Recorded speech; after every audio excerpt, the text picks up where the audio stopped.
The Battle of Antietam was the bloodiest one-day battle in American history.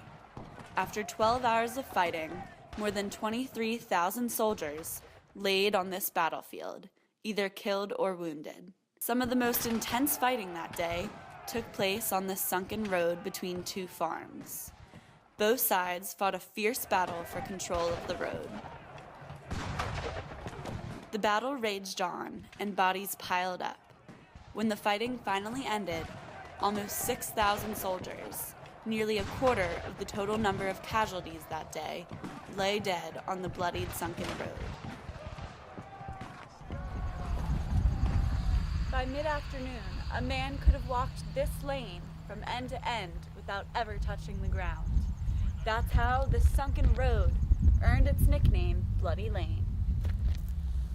The stench was horrible, and it could be smelled for miles around. The civilians that lived around here had to shut up their houses, and even in the heat. Anything to keep the stench out. At war's end, the question of where to permanently bury the soldiers who died in this battle caused a great deal of controversy.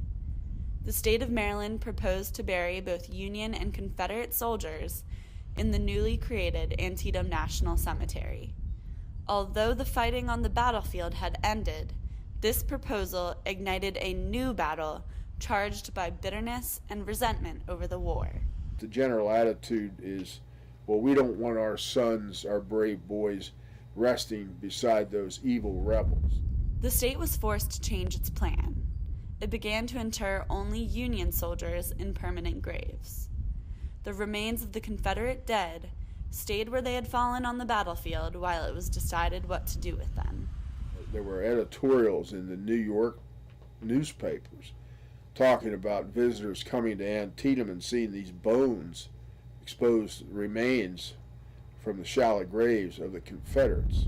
Eventually, a committee was established to create the Washington Confederate Cemetery at Rose Hill, near Hagerstown, Maryland. And in 1871, nearly 10 years after the battle had ended, the rebels who died that day at the Battle of Antietam were finally laid to rest. Courtney Peterson, Journalism 361, Sharpsburg, Maryland.